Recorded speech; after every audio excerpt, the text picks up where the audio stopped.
Okay, short video here, but I think I've figured out the way that I'm going to convert this to a manual choke. And I know it's a little bit unprofessional perhaps, but hey, I don't care.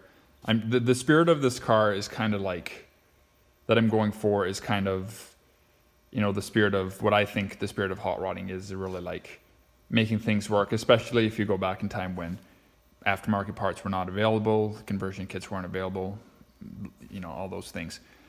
So this is a Autolite 4300D, and but I think this would work for most chokes. Certainly anything that's a heat choke or a thermal choke. So this is just an automatic choke. It takes heat through a tube off of the manifold, which will then, you know, operate your choke.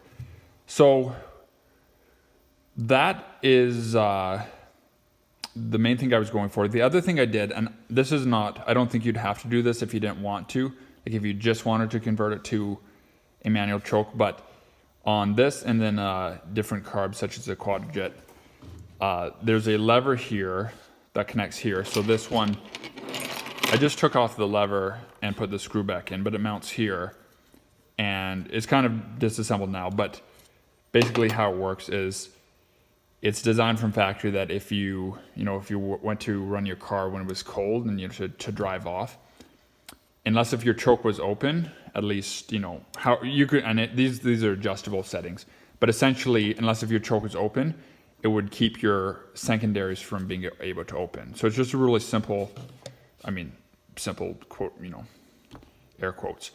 But, so anyways, I got rid of that because it was kind of problematic, and I don't need it because I'm going to be operating my choke manually myself anyways. So kind of a no-brainer that, you know, I'm not going to be driving off when my car is cold, you know, if I don't have to.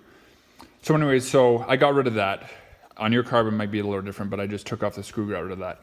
Then I just took off my cap and the 3 screws.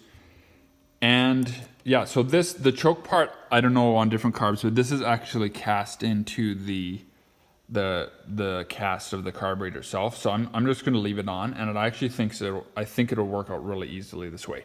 So the other thing I did is I just backed off the choke adjustment screw here, and you know, made sure everything's loose out of the way so that I can just fully and freely operate the choke manually.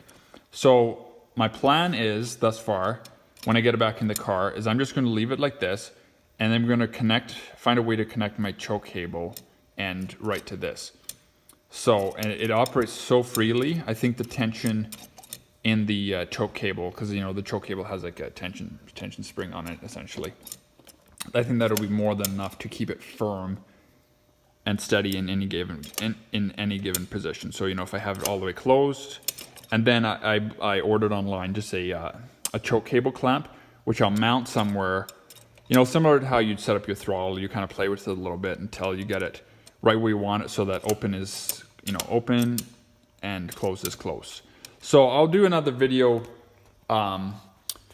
when I get it back in the car, but I think it should work this way. So all I really got to do is figure out how to, you know, get it there. Again, it might be a little bit hack by some people's standards, but I really don't care. It makes me happy, you know, doing it this way. So anyways, if you're interested, you could look into giving this a shot yourself. So thanks for watching.